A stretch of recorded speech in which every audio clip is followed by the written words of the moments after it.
अस्सलाम वालेकुम स्टूडेंट्स। वालेकुम अस्सलाम सर। अच्छा स्टूडेंट्स, एक दफ़ा मुझे एक्नॉलेज कर दें कि मेरी वॉइस सबको क्लियरली आ रही है।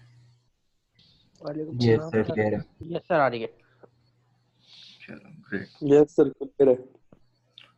और मेरी यस सर, आ रही है। स्क्रीन भी सबको शेयर है। लोड हो रही है जी, आ गई अब। Yes sir. ठीक जी है। सर, आ गई। अच्छा जी,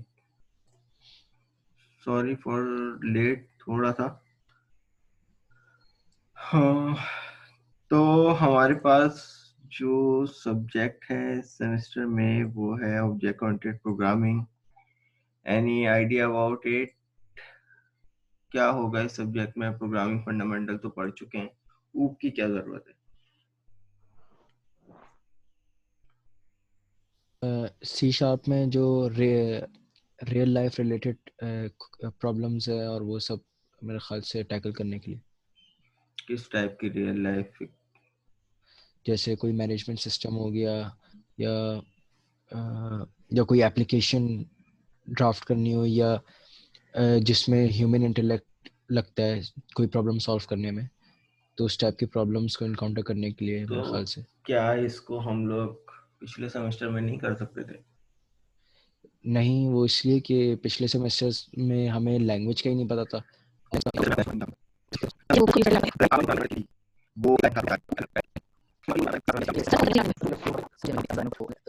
दें और किसी एक में चेंजिंग करने काम रिकॉर्ड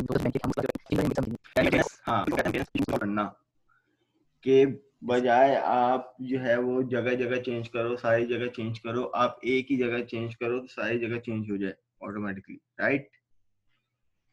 तो हाँ, बिल्कुल सही है। ये हमें ऊप देता है ये फीचर हमें। देखो, ऑब्जेक्ट ओरिएंटेड प्रोग्रामिंग जो है एक डिजाइन पैटर्न है। मैंने भी पूछते पूछते आप लोगों के सामने ये वर्ड रखा था। देखो, प्रोसीजरल प्रोग्रामिंग आप लोगों ने पिछले सेमेस्टर में की तो सी शार्प पे थी, और सी शार्प एक ऑब्जेक्ट ओरिएंटेड प्रोग्रामिंग है। बट आप लोगों ने पिछले सेमेस्टर में जो कुछ कोड लिखा होगा वो मेन के सेक्शन में लिखा होगा। मेन के बाहर आप तब निकले होंगे जब आपको मेथड या फंक्शन बनाने होंगे। सही कह रहा हूँ? जी सर। क्या आप लोगों ने कोई क्लासेस पे काम किया था? नहीं किया था। No sir. आप लोग सिर्फ मेन में ही काम करते थे और बस वो इंस्ट्रक्शन जो स्टार्ट की और बस वो एंड कर दिया पूरा प्रोग्राम। ठीक है, उसी में ही आप लोग फंक्शन भी कॉल करवा रहे हो, उसी में लूप भी बन रहे हैं, उसी में इफ एल्स भी लग रहा है, उसी में एरे भी लग रहे हैं, उसी में फाइलिंग भी अगर पड़ी हो तो यूज हो रही है। तो जो कुछ आप लोगों ने काम किया था वो एक पैटर्न था जिसको हम लोग प्रोसीजरल पैटर्न कहते हैं, प्रोसीजर प्रोग्रामिंग कहते हैं। सही है। लेकिन इम्प्लीमेंट आप लोगों ने सी शार्प की लैंग्वेज में किया था, जो कि सी शार्प एक object oriented programming design pattern भी देता है। लेकिन अगर आप लोग प्रोग्रामिंग फंडामेंटल सी में करते तो वहां पे शायद ऑब्जेक्ट ओरिएंटेड प्रोग्रामिंग का डिजाइन पैटर्न आपको नहीं मिलता। सही है। तो वो आप पूछने का मकसद ये था कि जो पीएफ में आप लोगों ने जो प्रोग्रामिंग की है वो प्रोसीजर प्रोग्रामिंग की है। सही है, बस कोड स्टार्ट किया और बस एंड कर दिया। लेकिन क्लास यहाँ पर ऑब्जेक्ट ओरिएंटेड प्रोग्रामिंग में, ऑब्जेक्ट ओरिएंटेड प्रोग्रामिंग जो है वो एक डिजाइन पैटर्न जो कि टोटली बेस करता है आपके रियल वर्ल्ड सिनेरियो पे। ठीक है। अब हम लोग नॉर्मली अपनी रियल वर्ल्ड सिनेरियो में यूज करते हैं हम लोग वर्ड एक क्लास का, ऑब्जेक्ट का, ठीक है, फंक्शन का, और इसी तरीके से प्रॉपर्टीज का भी अगर हम लोग बात करें तो प्रॉपर्टीज क्या होती हैं। अगर मैं आप लोगों की अपनी बात करूं तो आपकी प्रॉपर्टीज क्या होंगी कि भाई आपका कलर कैसा है, आपके जो है बालों का स्टाइल कैसा है, समथिंग। अगर मैं आप लोगों के एट्रीब्यूट की बात करूं तो भाई आप लोगों के पास माशाल्लाह 2 कान हैं, 2 हाथ हैं, 2 पाँव हैं, ये तमाम क्या है आपके एट्रीब्यूट। अगर मैं बात करूं आप लोग के फीचर्स का, यानी आप लोगों के बिहेवियर का, तो बिहेवियर किसको कहते हैं हम लोग? जो आप लोग प्रोग्राम फंडामेंटल में फंक्शन और मेथड पढ़ के आए हैं, राइट? अब इसकी छोटी सी मिसाल इस तरीके से ले लो कि हमें बचपन में भी बताया था कि भाई हम लोग एक क्लास से बिलोंग करते हैं। कौन सी क्लास है वो, कुछ पता है? तमाम लोग जो हैं वो किसी ना किसी एक क्लास से बिलोंग करते हैं। कौन सी? ह्यूमन। आप भी ह्यूमन, हम भी ह्यूमन, सब ह्यूमन। बट क्या ह्यूमन काफी है? भाई ह्यूमन हमारी क्लास है और उस क्लास में कुछ प्रॉपर्टीज होती हैं जो हर ह्यूमन की कोई ना कोई जनरल प्रॉपर्टीज की अगर हम लोग बात करें तो ह्यूमन के नेचुरली तौर पर बाल भी होते हैं।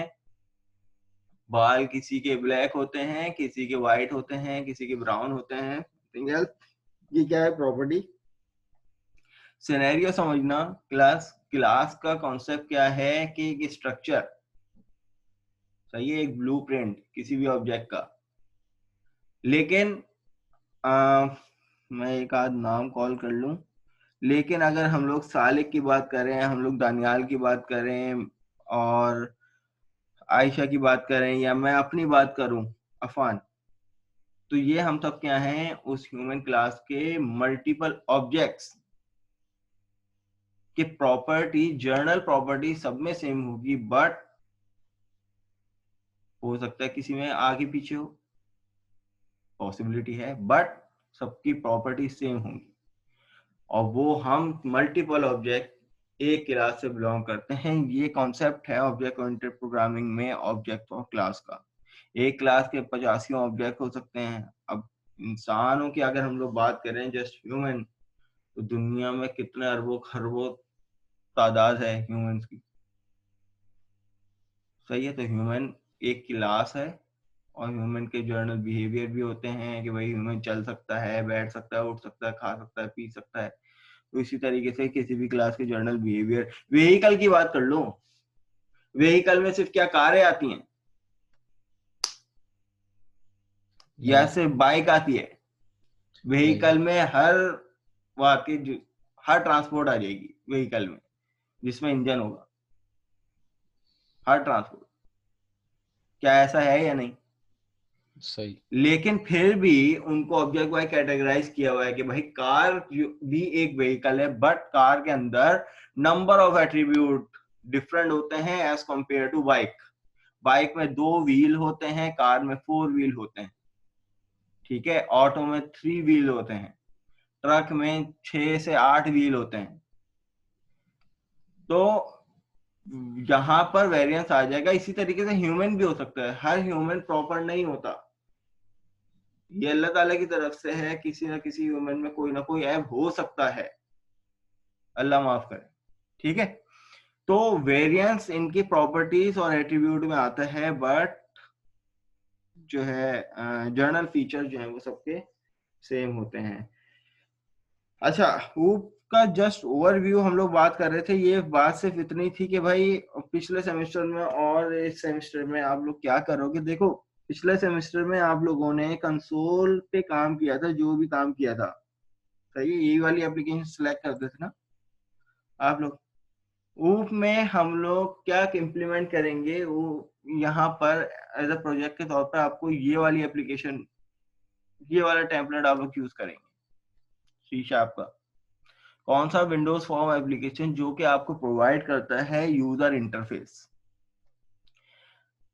कोई बता सकता है यूजर इंटरफेस क्या होता है? और इस टाइम स्क्रीन पे आप लोग जो देख रहे हैं, आपको कुछ समझ में आ रहा है कि यूजर इंटरफेस क्या होता है?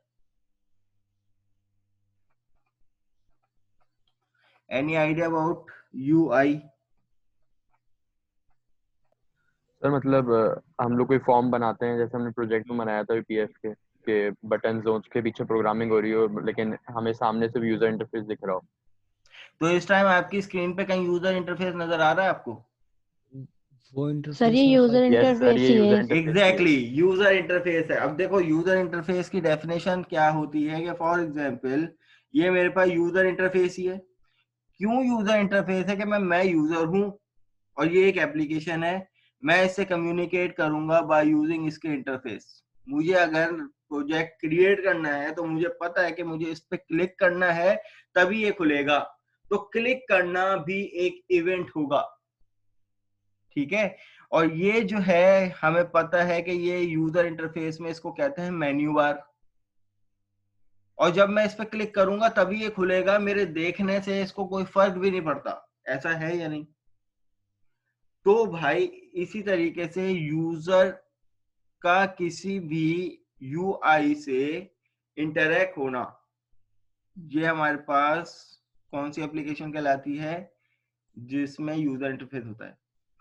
अब ये मेरे पास यूजर इंटरफेस है, मुझे प्रोजेक्ट खोलना है तो भाई मैं इस पर क्लिक करूंगा, न्यू पे जाकर इसकी सबलिस्ट खोलूंगा, फिर उसके बाद प्रोजेक्ट पे जब क्लिक करूंगा तो मेरे पास एक नया यूजर इंटरफेस, नया फॉर्म खुला, और उस फॉर्म में ये तमाम क्या हैं, ये इसके कंट्रोल्स हैं। क्लास कीप इन माइंड, ये जो मेन्यू स्ट्रिप थी ये भी एक कंट्रोल है, और ये ओवरऑल जो पूरा कंटेनर है इसको हम लोग फॉर्म कह रहे हैं।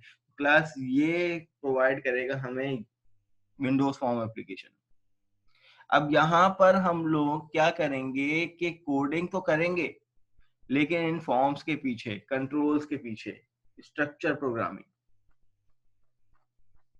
ठीक है। अभी ऊप की हम लोग बात नहीं करेंगे, लेकिन ऊप इंप्लीमेंट हो रही होगी, खामोशी से बात नहीं हो रही होगी ऊप की।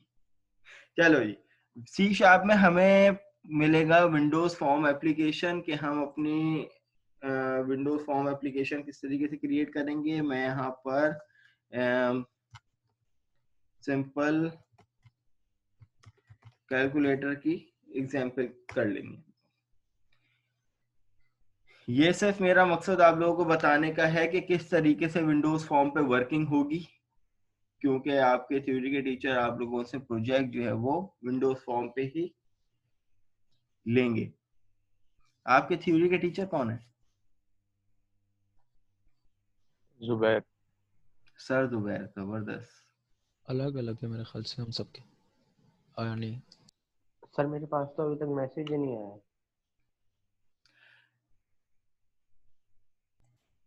अच्छा जी, तो अब क्लास हमने न्यू प्रोजेक्ट किया, हमारे पास सॉल्यूशन फाइल क्रिएट हुई, सही है। इसमें लिखा हुआ रहा है कि एक प्रोजेक्ट है हमारे पास, कौन सा? एक विंडोज फॉर्म प्रोजेक्ट है जिसका नाम है सिंपल कैलकुलेटर के नाम से, और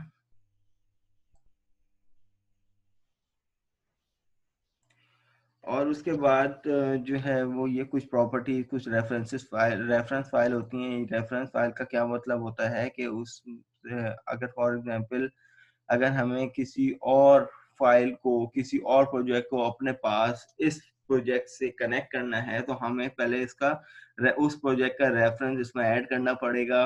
रेफरेंसेस होते हैं। अगर भाई मैं आप लोगों से बात करूंगा तो क्यों करूंगा भाई, मेरे पास कोई ना कोई आप लोगों का रेफरेंस होगा। या फॉर एग्जांपल अगर आप किसी से कम्युनिकेट करेंगे ऑन द बिहाफ ऑफ किसी के, तो फिर आपके पास यकीनन कोई ना कोई रेफरेंस होना चाहिए। तो इसी तरीके से एक एप्लीकेशन के अंदर दूसरी एप्लीकेशन को चलाना, तो उसके अंदर उस एप्लीकेशन का रेफरेंस मौजूद होना चाहिए।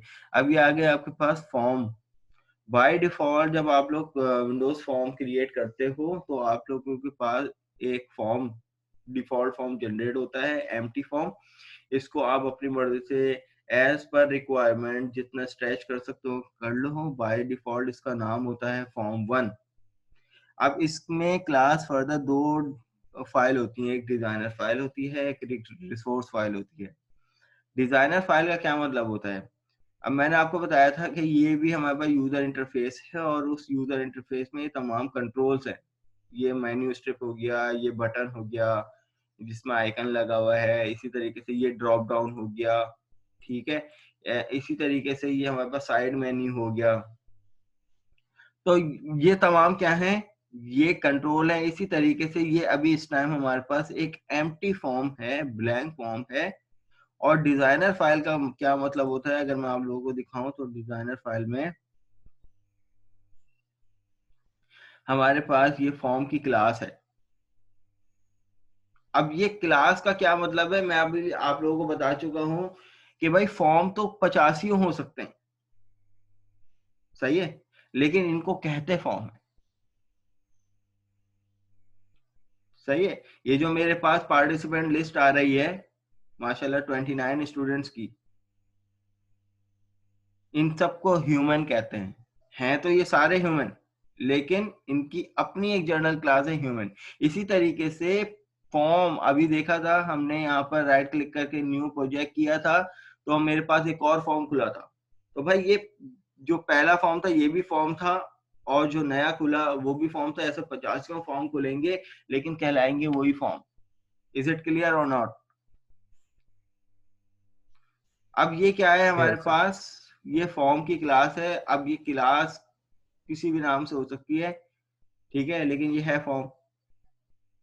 अब इसके अंदर अब यहाँ पर क्या लिखा हुआ आ रहा है कि Windows form designer generate code, कि जब आप इस फॉर्म के अंदर कंट्रोल ऐड करते जाओगे, like button, check button, radio button, text field, तो डिजाइनर फाइल में यहाँ पर वो कंटेंट ऐड होता जाएगा। चलो इसको देख लेते हैं। अब मैं फॉर एग्जांपल यहाँ पर डिजाइनर में आकर, यहाँ पे मुझे मिलता है टूल बॉक्स। अगर किसी के पास इस साइड पे ना हो तो आप व्यू में जाओगे, व्यू में जाने के बाद यहाँ पर टूल बॉक्स आपको मिलेगा और इसकी शॉर्टकट की भी डिफाइन है, कंट्रोल ऑल्टर एक्स। जब टूल बॉक्स पे जाओगे तो ये तमाम वो कंट्रोल आ गए जो आप किसी भी फॉर्म पे लगा सकते हो। ये तो जर्नल है। उसके बाद कुछ कॉमन कंट्रोल हैं, कैटेगराइज कर दिए गए हैं, लाइक पॉइंटर हो गया, ए बी बटन हो गया, चेक बॉक्स हो गया। फिर इसी तरीके से डाटा की बात करेंगे तो डाटा को डेटाबेस में जब हम लोग काम करेंगे इंशाल्लाह तो डाटा ग्रिड व्यू यूज करेंगे, ठीक है। डेटा सेट हो गया, ये तमाम चीजें, ये अलग अलग कंट्रोल्स हैं। ये एज पर रिक्वायरमेंट यूज होते हैं, जरूरी नहीं है हर किसी के पास हर एप्लीकेशन में यूज हो रहे हूँ। अब फॉर एग्जांपल एक मैं यहाँ पर कंट्रोल ऐड कर लेता हूँ, एक ये बटन आ गया मेरे पास। इसी तरीके से यहाँ से ड्रैग करके एक और बटन ड्रॉप कर लेता हूँ। 11 ये 2 बटन आ गए मेरे पास। अब मैं अगर आप लोगों से पूछूं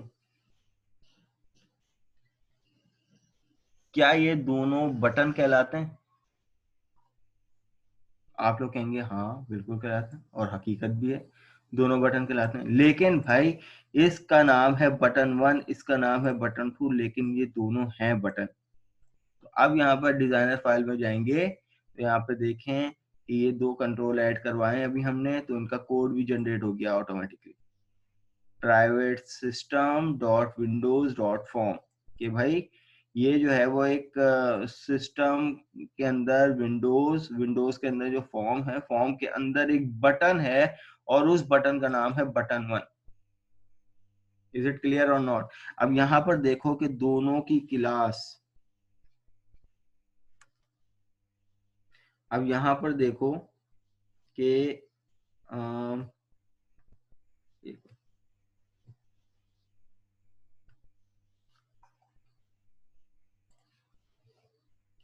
अब यहाँ पर आप लोग देखो कि दोनों की क्लास क्या है, सेम है, विच इज है तो दोनों बटन, बट एक का नाम है बटन 1, एक का नाम है बटन 2। ये नाम है बेसिकली। वेरिएबल का कॉन्सेप्ट पढ़ा था ना आप लोगों ने, क्या होते हैं वेरिएबल, प्रोग्रामिंग फंडामेंटल। जो कि अपनी वक्त के साथ साथ चेंज हो सके और अपनी रिक्वायरमेंट के हिसाब से चेंज हो सके। चेंज का क्या मतलब? सर वो चीजें जो कि वक्त और हमारी जरूरत के हिसाब से चेंज हो सके। भाई variable is like container, just variable वो कंटेनर होता है जिसके अंदर हम अपने वैल्यू डेटा को स्टोर करवाते हैं, वेरिएबल। इसी तरीके से भाई यहाँ पर विंडोज फॉर्म का हर कंट्रोल किसी न किसी क्लास से बिलोंग करेगा, बट उसका अपना एक यूनिक नेम होगा। मैं अगर इसको बटन 1 कर दिया तो भाई मैं इसको बटन 1 नहीं कर सकता। अगर मैं यहाँ पर इसके नेम की प्रॉपर्टी की बात करूं, यहाँ पे इसको मैं 1 करने की कोशिश करूं तो it will give the error. क्यों? Property value is not valid. क्यों? क्योंकि ऑलरेडी बटन 1 के नाम से एक कंट्रोल मौजूद है। सेम नेम नहीं हो सकता, होंगे तो सेम क्लास, दोनों बटन है, बट इसका नाम अगर बटन 1 है तो इसका नाम बटन 1 नहीं हो सकता। इज इट क्लियर और नॉट? क्या आपके पूरे स्टूडेंट लिस्ट यस में सर। आप लोगों के पास भले से अली नाम के 2 हों, अहमद नाम के 2 हों, बट उनके पास अपनी एक यूनिक आईडी होगी जिसकी वजह से उनकी शनाख्त हो रही होगी। ठीक है, तो इसी तरीके से ये जो हमारे पास जितने भी कंट्रोल होते हैं, जरूरी नहीं है बाय डिफॉल्ट तो इनका नाम बटन 1 बटन 2 है। हम इनका नाम अपनी एप्लीकेशन के मुताबिक चेंज भी कर सकते हैं। अब फॉर एग्जांपल मेरे पास यहाँ पर 2 यूजर से इनपुट मुझे लेने हैं। मैंने यहाँ पर एक टेक्स्ट बॉक्स ले लिया और इसी को कॉपी करके दूसरा टेक्स्ट बॉक्स ले लिया। अब यहां से मुझे मिलेगा यूजर इनपुट जो आप लोग कंसोल और रीडलाइन से करते थे, ऐसे ही था। यहाँ से 2 यूजर से इनपुट आ गए और उसके बाद अब मैं चाहता हूँ 2 यूजर से इनपुट को मुझे ऐड करवाना है जब मैं इस बटन को क्लिक करूं।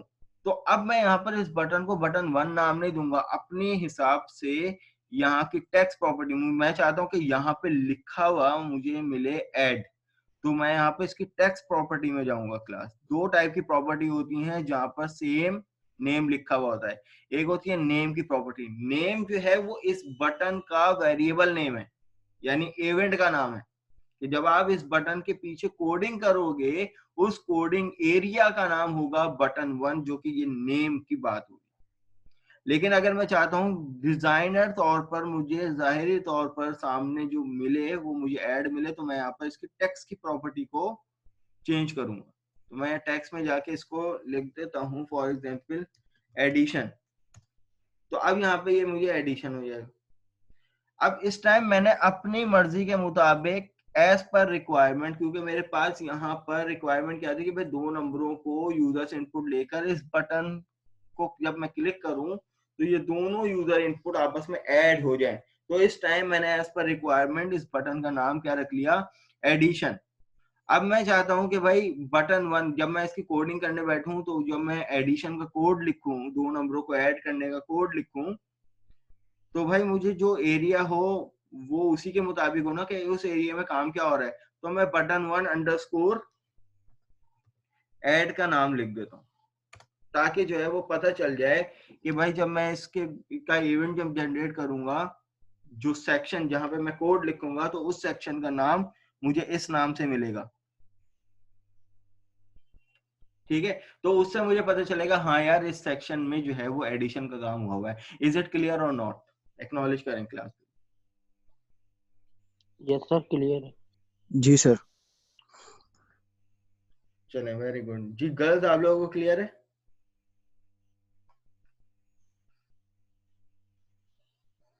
चले, वेरी गुड।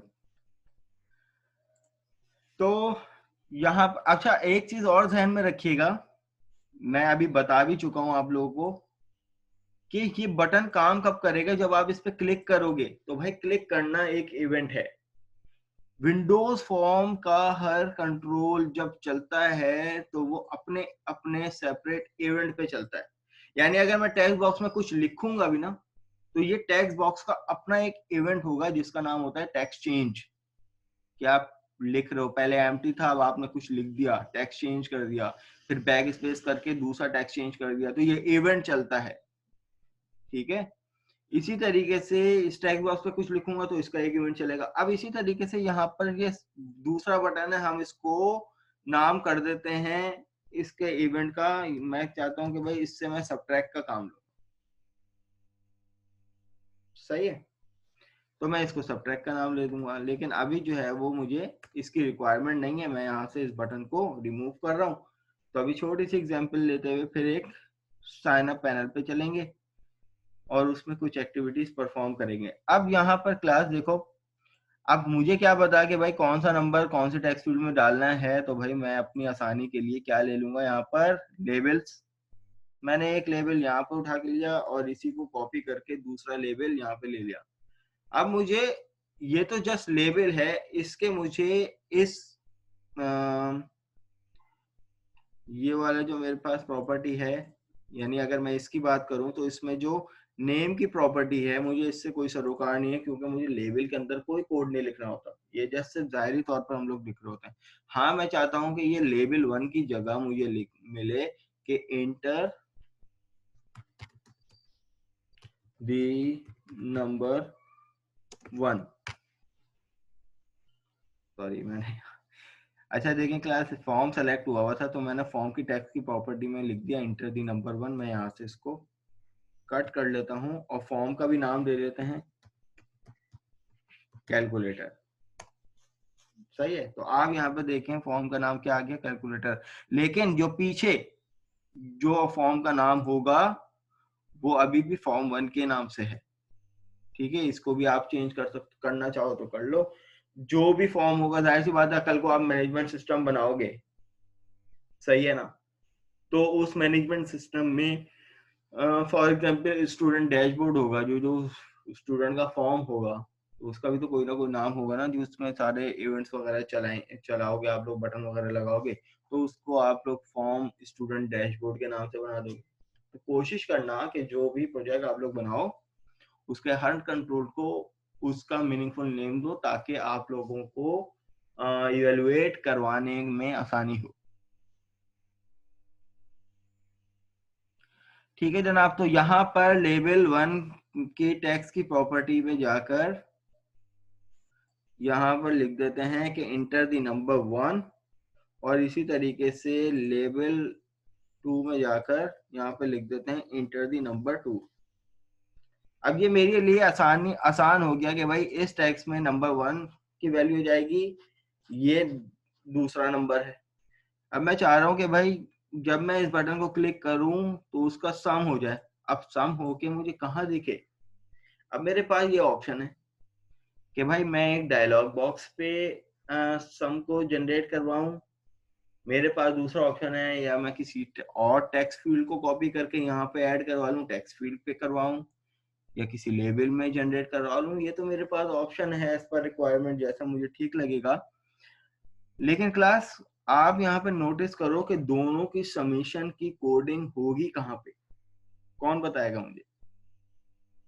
जो मैं कोड लिखूंगा, जो मैं लॉजिक बनाऊंगा, जी हाँ, तो सबसे पहले आप ये आइडेंटिफाई करो, ये मैं सिर्फ तरीकेकार बता रहा हूँ, मेरा मतलब आपको कोडिंग समझाना नहीं है, वो आप लोगों को मुझसे ज्यादा अच्छी आती है, पीएफ पढ़ के आए हुए हो आप लोग।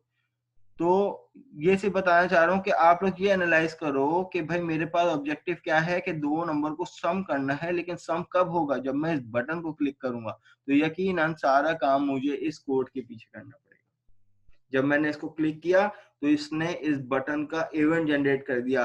अब आप यहाँ पे देखो कि बटन का नाम क्या रखा था, button1_add। ये क्लिक तो मैंने कहीं नहीं लिखा था, ये क्या है? सर ये उसी को मेरे ख्याल से आइडेंटिफाई कर रहा है ना कि आपने क्लिक किया उसको तो उसका इवेंट जनरेट हो गया। इवेंट, वेरी गुड, ये है इवेंट एक्चुअल, और ये है उस इवेंट का वेरिएबल नेम। ये किस चीज का इवेंट है? ये बटन का क्लिक इवेंट है। अब यहाँ पे अगर 85 इवेंट लिख लो ना, आप लोग 85 यहाँ पे बटन ऐड कर लो, और जब उनके इवेंट को क्रिएट करोगे ना तो बटन का नाम यूनिक होगा लेकिन अंडरस्कोर क्लिक जरूर लिखा होगा उन सबके आगे। क्यों? क्योंकि ये उनका इवेंट है कि बटन को क्लिक ही किया जाता है और कुछ नहीं किया जाता। तो अब मैं यहाँ पे आके क्या करूंगा कि कुछ कोडिंग करूंगा। ऑब्जेक्टिव मेरे पास क्या है कि भाई दो नंबरों को सम करना है, तो यकीनन दो नंबर की वैल्यू जब यूजर से इनपुट लेंगे तो किसी ना किसी वेरिएबल में स्टोर करवानी पड़ेगी। अब मेरे पास ऑप्शन है कि भाई यूजर सिर्फ इंटीजर वैल्यू इंसर्ट करे, मेरे पास ऑप्शन है स्टूडेंट यूजर जो है वो फ्लोटिंग वैल्यू भी इंसर्ट कर सकता है। तो मैं यहाँ पर सारे फड्डों से बचकर मैं यहाँ पर सीधा सीधा एक डबल का वेरिएबल जनरेट कर देता हूँ नंबर 1 के नाम से। अब भाई आप लोग प्रोग्रामिंग फंडामेंटल में यूजर से इनपुट कैसे लेते थे? आप यहाँ पे करते थे कि यहाँ पे करते थे डबल डॉट पार्स और यहाँ पे लिखते थे कंसोल डॉट रीड लाइन।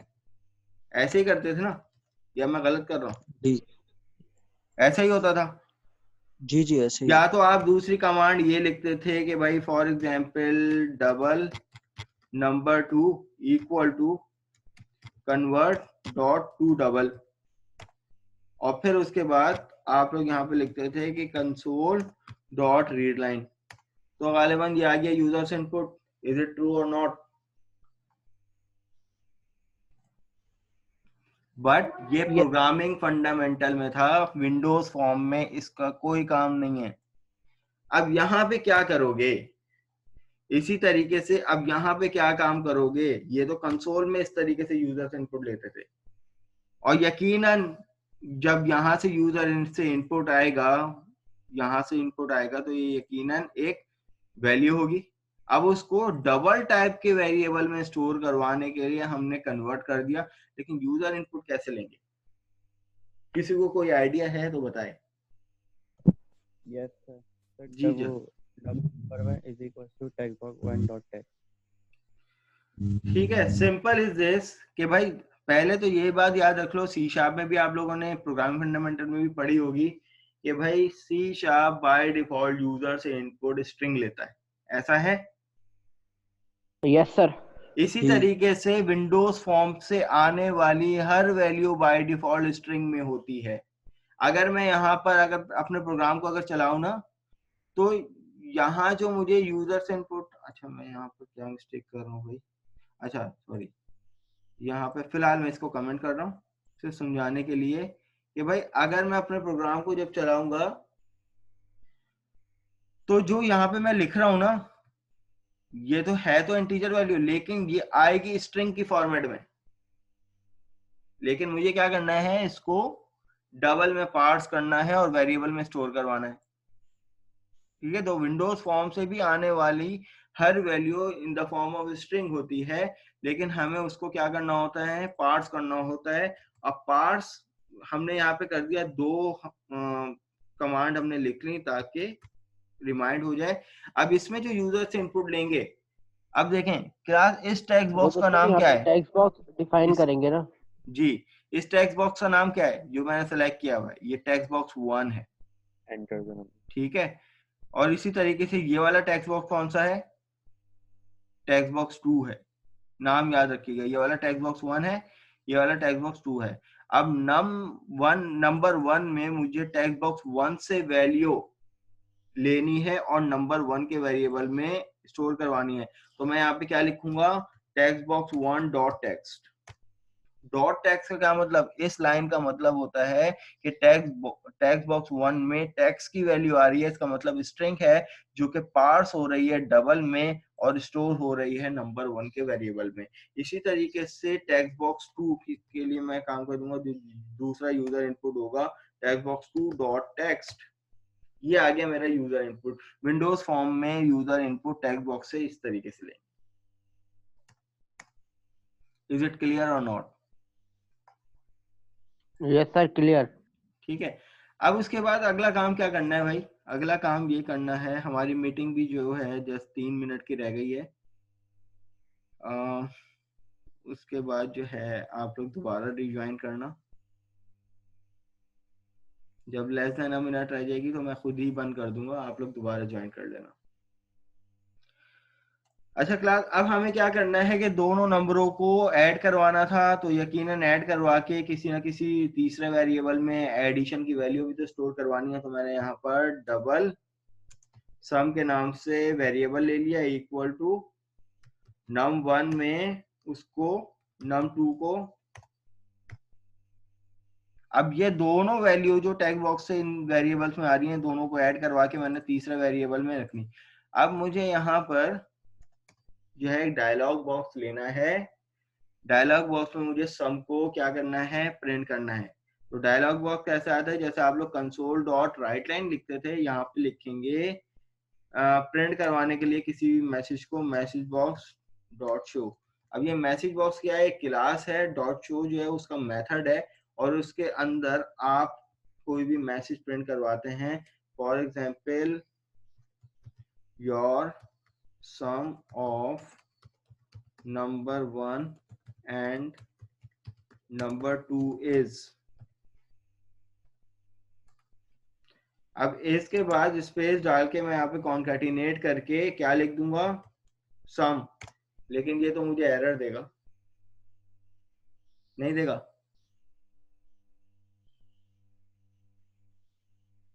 तो सही है, मैंने यहाँ सर पे ये नहीं, कर दिया, यहाँ पे कर दिया। अब मैं अगर अपने प्रोग्राम को चलाता हूँ तो अब देखो यहाँ पे मुझसे क्या कह रहे हैं कि भाई मैंने नंबर 1 दिया, नंबर 2 दिया, 3 और 2 समीशन हम लोग एक्सपेक्ट कर रहे हैं कि 5 आएगा। जब मैं इसको क्लिक करूंगा तो देखें मेरे पास ये एक डायलॉग बॉक्स आया, your sum of number 1 and number 2 is 5। ठीक है क्लास, तो ये लेस देन अ मिनट हमारी मीटिंग रह गई है, मैं इसको स्टॉप कर रहा हूँ, आप लोग काइंडली रिज्वाइन कर लीजिए। Thank you.